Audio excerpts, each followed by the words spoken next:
Hello parents. Actually कुछ parents का feedback आया है कि their children are facing recognization problem with numbers and letters.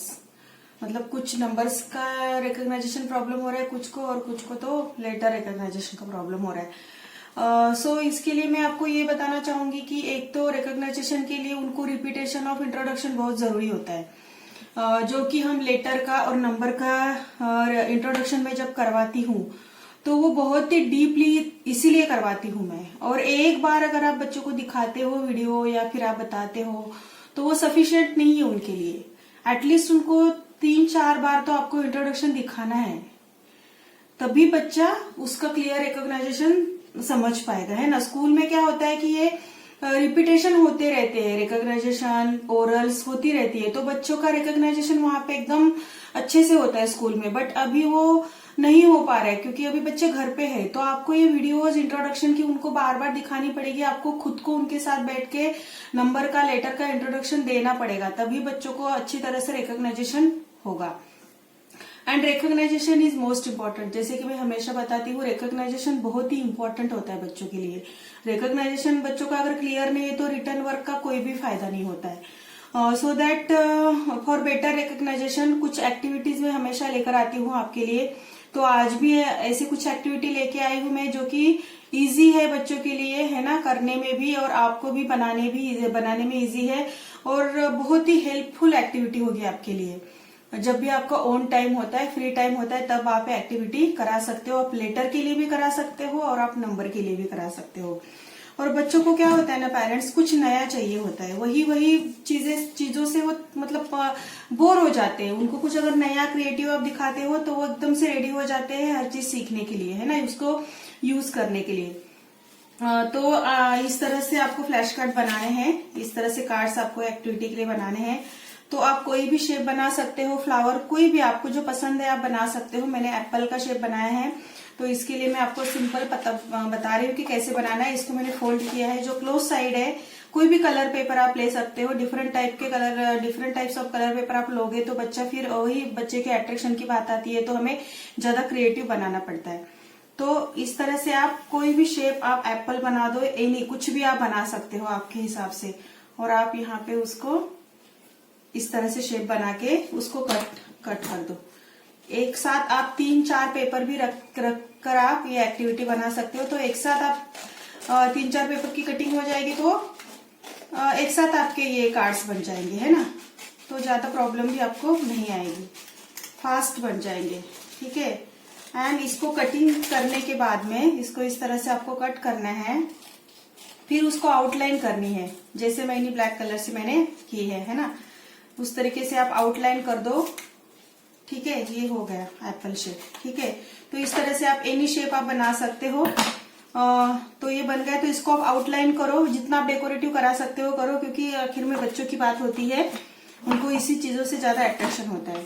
तो फिर यहाँ पे आप नंबर लिखो और यहाँ पे उसकी वैल्यू के डॉट्स बनाओ, या फिर कोई पिक्चर भी आप बना सकते हो। जैसे कि आपने यहाँ 2 बनाया तो आप 2 कैट बना सकते हो, 2 बॉल बना सकते हो, 2 टॉफीज बना सकते हो, एनीथिंग, मतलब आपको जो भी आती है पिक्चर्स जिस चीज के आपको बना सकते हो। बट मेक श्योर पेरेंट्स की बड़ा हो, है ना, बड़ी साइज में हो, तो बच्चों को रिकॉग्नाइज करने में और उसका शेप वो ध्यान में रखने के लिए अच्छा मतलब हो जाता है, ठीक है।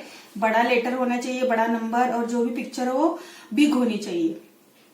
देन आफ्टर आपको यहाँ पे नंबर और यहाँ पे उसकी वैल्यू वाली थिंग्स आपको यहाँ पे बनानी है, और यहाँ से आपको बीच से कट करना है। इसके 2 पीसेस करने हैं आपको।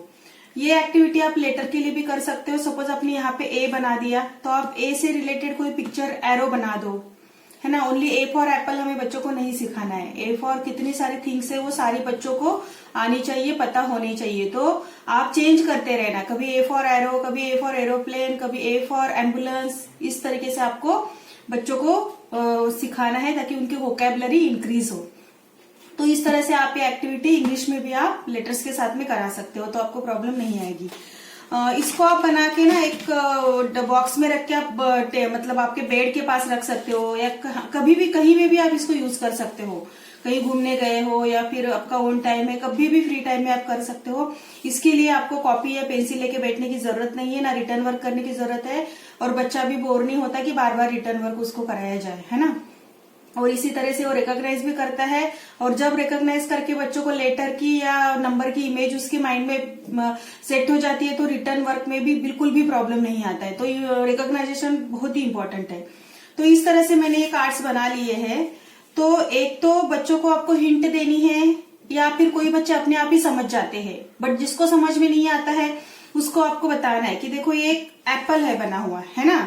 तो देखो अगर ये 3 नंबर का ये येलो कलर का एप्पल है, इसकी हाफ साइड है, तो बेटा इसको जो जॉइंट होगा तो वही कलर होगा, सेम कलर, है ना। तो ये एक लॉजिक उनको समझ में आ जाता है। इसके साथ में कभी ये वाला मैच नहीं हो सकता दूसरा कलर, है ना। तो ये भी एक अच्छी ट्रिक है कि आप डिफरेंट कलर से आप बच्चों को बना सकते हो। इसमें भी बच्चों की कंसंट्रेशन पावर इंक्रीज होती है, ठीक है, कंसंट्रेशन लेवल उनकी बढ़ती है इसमें।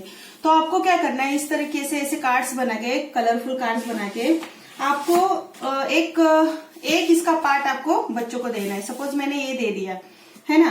Then let the child count the dots, है ना। उनको काउंट करने के लिए बोलो कि how many dots are there. So वो काउंट करेगा 1 and 2। देन उनको फाइंड आउट करने के लिए बोलो कि बेटा इसमें कहीं 2 नंबर होगा, इसको फाइंड आउट करके इसको ज्वाइन करो। फिर वो ढूंढ के इसको, है ना, फाइंड आउट करके उसको इस तरह से 2 नंबर को फाइंड आउट करेगा। जब वो नंबर फाइंड आउट करते हैं पेरेंट्स, तो 2 नंबर वो कैसे पहचानते हैं, है ना, उसकी पैटर्न के ऊपर वो पहचानते हैं। तो इसी तरह से फिर उनको रिकॉग्नाइजेशन आ जाएगा एनी नंबर का। तो इस तरह से आप ये उनसे ज्वाइन करवा लो, देख लो, बहुत एंजॉय करते हैं बच्चे ऐसी टाइप की एक्टिविटीज, एंड उसके साथ उनका रिकॉग्नाइजेशन भी क्लियर, बहुत अच्छे से क्लियर होता है। ये आप इंक्रीज कर सकते हो नंबर, जैसे कि अभी 2 है, 10 तक कर सकते हो। जिनके बच्चों को 10 तक आता है वो 11, 12, 20 तक शुरू कर सकते हैं ना आप। मतलब इसका जैसे आपके बच्चे के दिमाग के अकॉर्डिंगली, जैसे उसने सीखा है अब तक, उसके अकॉर्डिंगली आप इसके नंबर बढ़ा के आप ये एक्टिविटी करा सकते हो। आप ये एक्टिविटी लेटर के साथ में भी करा सकते हो। तो बहुत ही हेल्पफुल एक्टिविटी है पेरेंट्स से।